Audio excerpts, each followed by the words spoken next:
નમસ્તે વિદ્યાર્થી મિત્રો, આજે આપણે ફરી વખત એક નવા ટેન્સ સાથે ટેન્સની સિરીઝની અંદર એક નવા પ્રકાર સાથે મળીએ છીએ.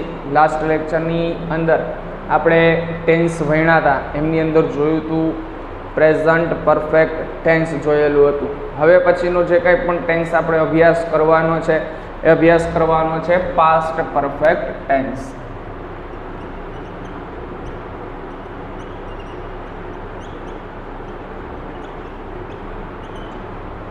પ્રેઝન્ટ પરફેક્ટ ટેન્સ એટલે કે પૂર્ણ વર્તમાન કાળ. હવે જોવાનો છે પાસ્ટ પરફેક્ટ ટેન્સ એટલે કે પૂર્ણ ભૂતકાળ. આ જે કંઈ પણ ટેન્સ છે એમની અંદર આપણે પહેલેથી છે ગુજરાતી વાક્ય લઈએ છીએ, એમને ઇંગ્લિશમાં ટ્રાન્સલેટ કરીએ છીએ સ્ટ્રક્ચર ઓફ સેન્ટેન્સના આધારે, અને એ રીતના વધુને વધુ પ્રેક્ટિસ કરતા જશો એવી રીતના આપણું જે ટેન્સનો જે બેઝ છે એ ક્લિયર થઈ જશે. તો આજનો જે કંઈ પણ ટેન્સ આપણે ભણવાનો છે એ છે પાસ્ટ પરફેક્ટ ટેન્સ એટલે કે પૂર્ણ ભૂતકાળ. પૂર્ણ ભૂતકાળ શીખવો છે. અન્ય બીજા જે કંઈ પણ ટેન્સ છે ને એના કરતાં એકદમ સરળ છે, કારણ કે એમની અંદર હેલ્પિંગ વર્બ ને આમાં એક જ વસ્તુ યાદ રાખવાની છે, જો એટલે ખ્યાલ આવી જશે. સૌપ્રથમ લાસ્ટ લેક્ચરમાં આપણે જોયેલું હતું એ પ્રેઝન્ટ પરફેક્ટ ટેન્સ જોયું હતું. પ્રેઝન્ટ પરફેક્ટ ટેન્સની અંદર આપણે જોયું હતું કે તે શાળાએ ગયો છે. તે શાળાએ ગયો છે, તો તે એટલા માટે આપણી પાસે હતું હી. ગયો પ્રેઝન્ટ દર્શાવે છે, પ્રેઝન્ટ દર્શાવે છે એટલે હેવ હેઝમાંથી આવશે હેઝ. ગયો ક્રિયા પૂર્ણ થઈ ગયેલી છે, ગયો એટલે કે V3 ગોન એટલે કે પ્રેઝન્ટ પાર્ટિસિપલ ફોર્મ કહેવામાં આવે છે. તો he has gone to school. He has gone to school. તે શાળાએ ગયો છે. હવે મારે આને પાસ્ટમાં બનાવવું છે કે તે શાળાએ ગયો છે એ પૂર્ણ વર્તમાન કાળ છે. પૂર્ણ વર્તમાનને મારે પૂર્ણ ભૂતકાળમાં ફેરવવું હોય તો શું કરવું પડે? તો કે તે શાળાએ ગયો હતો. તે શાળાએ ગયો છે, તે શાળાએ ગયો હતો એટલે કે તે શાળાએ ગયો છે એ કયું છે? સિમ્પલ પાસ્ટનું વાક્ય છે. તે શાળાએ ગયો છે એ શું છે? Simple past. પણ પાછળ તમે છે લગાડી દો એટલે શું થઈ જાય છે? પ્રેઝન્ટ પરફેક્ટ ટેન્સનું વાક્ય થઈ જાય. એવી જ રીતના તમે તે શાળાએ ગયો છે એટલે સિમ્પલ પાસ્ટનું વાક્ય છે, પણ ગયો હતો એવું કરી નાખો એટલે એ પણ શું થઈ જાય? પાસ્ટ પરફેક્ટનું વાક્ય બની જાય છે. એટલે કે આ બે શબ્દો એના માટે ખૂબ જ મહત્વના છે. તો હવે આ વાક્યને ટ્રાન્સલેટ કરવા માટે આપણે સ્ટ્રક્ચર ઓફ સેન્ટેન્સનો સહારો લઈએ. તો એમાં સૌપ્રથમ એફર્મેટિવ સેન્ટેન્સ બનાવવું હોય, હકાર વાક્ય બનાવવું, તો એમાં સ્ટ્રક્ચર ઓફ સેન્ટેન્સ શું થાય? તો કે subject plus had plus V3 plus object plus other words. અને હેડ છે એ શું છે? તો કે ટુ હેવનું પાસ્ટ ફોર્મ છે. શું છે? ટુ હેવનું પાસ્ટ ફોર્મ છે. ટુ હેવનું પ્રેઝન્ટ ફોર્મ કયા હતા? હેવ અને હેઝ. એવી જ રીતના ટુ હેવનું પાસ્ટ ફોર્મ શું છે? હેડ. તો આપણે શેમાં ઉપયોગ કરશું? પાસ્ટ પરફેક્ટની અંદર એમનો ઉપયોગ કરવાનો છે. તો આગળ સ્ટ્રક્ચર ઓફ સેન્ટેન્સ સાથે subject plus had plus V3 plus object plus other words.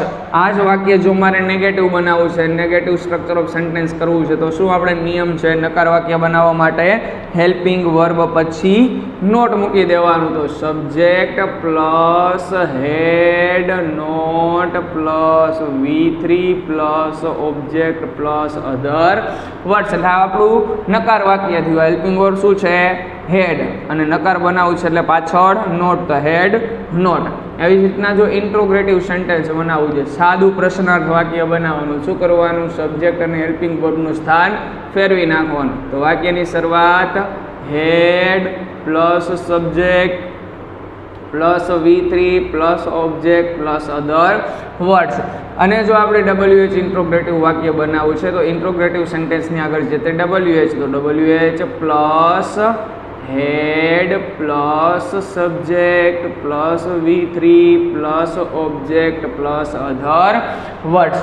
તો આ મુજબ આપણે આ ચારેય જે સ્ટ્રક્ચર ઓફ સેન્ટેન્સ છે એમનો ઉપયોગ કરી અને પાસ્ટ પરફેક્ટ ટેન્સના જે કંઈ પણ વાક્યો છે એ બનાવી શકીએ. એમાંનું આપણે એક એક્ઝામ્પલ લઈએ અત્યારે કે તે શાળાએ ગયો હતો.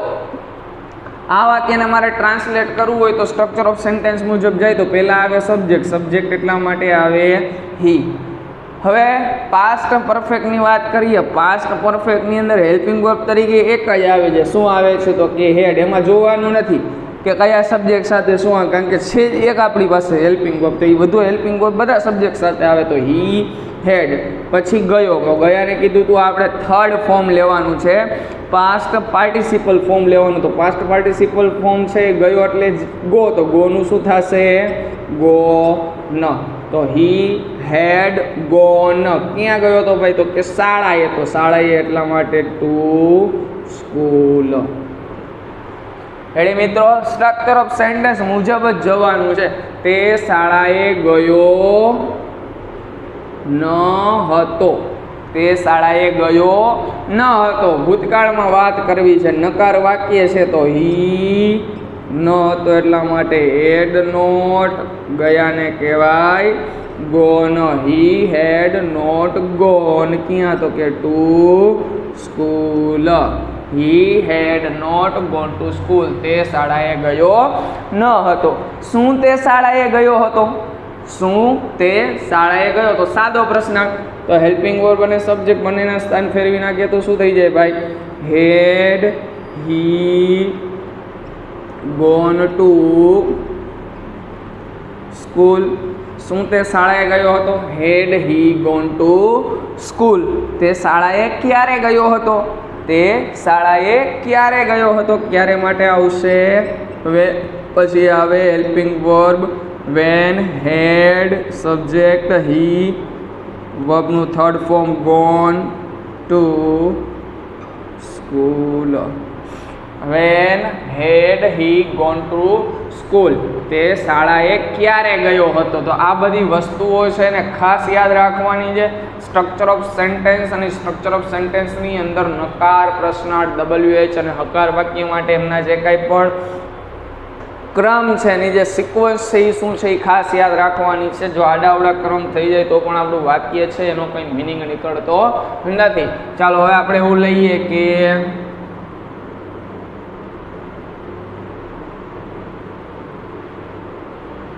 તેઓએ ચા બનાવી હતી.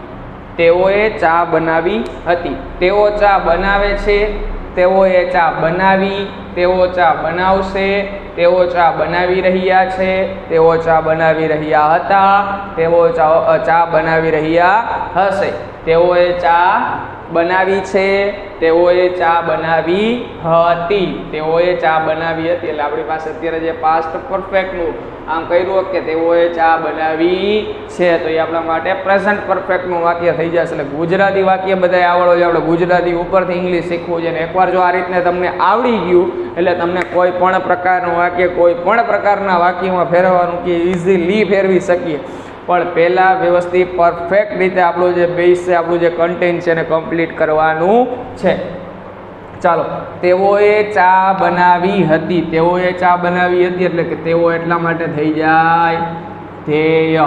ધેય સાથે હેવ, હેઝ કે હેડ કે એવું કાંઈ જોવાનું જ નથી. આપણી પાસે હેલ્પિંગ વર્બ એક જ છે. શું છે? હેડ. તો ધેય હેડ બનાવી. બનાવવાને કહેવામાં આવે છે મેડ. V2 ને V3 હરખું જ થાય. મેક એટલે બનાવવું અને એનું આ છે V1, એનું V2 કરવું હોય અને V3 કરવું હોય તો બે શું બનશે ભાઈ? મેડ. તો દે હેડ મેડ. હું બનાવી હતી ભાઈ? તો કે ચા. તો થઈ જાય આ ટી. દે હેડ મેડ ટી. તેઓએ ચા બનાવી હતી. તેઓએ ચા બનાવી ન હતી. તેઓએ ચા બનાવી ન હતી. તો ધે હેડ નોટ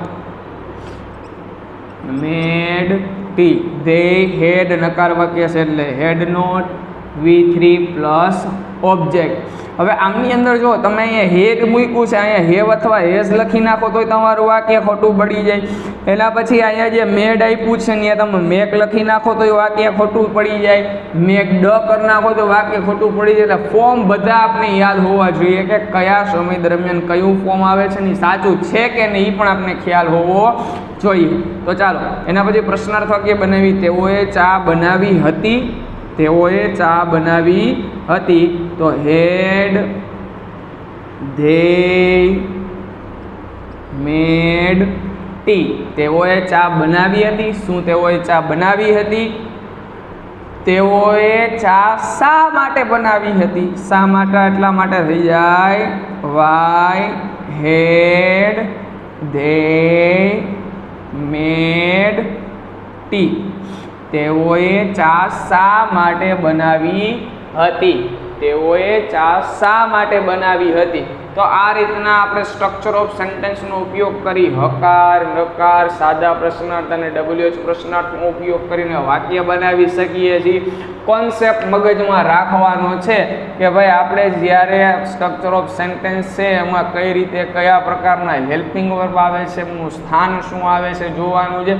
અને આપણી પાસે અહીં એક જ છે. શું છે ભાઈ? હેડ. હેડ ઓપ્શન એક જ હોય એટલે બધાય સબ્જેક્ટ માટે છે એ તમને સુટેબલ રહેશે. ઓલ સબ્જેક્ટ સાથે તમારે હેડ જ લેવાનું છે, બાકી કંઈ વિચારવાનું જ નથી. ઓકે, હેવ અથવા હેઝ હોય તો આપણે વિચારવું પડે શું લેવું. એમિઝાર હોય તો વિચારવું પડે કયા સબ્જેક્ટ સાથે શું લેવાનું. આપણી પાસે હેજ એક ખાવા પીવા હાટું, તો એ બધા યારે ઈ જ આવવાનો છે. ચાલો, તો આપણો તો અત્યારે પાસ્ટ પરફેક્ટ ટેન્સ, જેને આપણે ગુજરાતીમાં કહી શકીએ છીએ પૂર્ણ ભૂતકાળ. હવે પછીનો જે કાંઈ પણ ટેન્સ ભણવાનો છે આપણે જોશું ફ્યુચર પરફેક્ટ ટેન્સ. એમની અંદર જે કાંઈ પણ બાબતો ડિટેલ્સની અંદર અભ્યાસ કરવાની છે એ કરશું.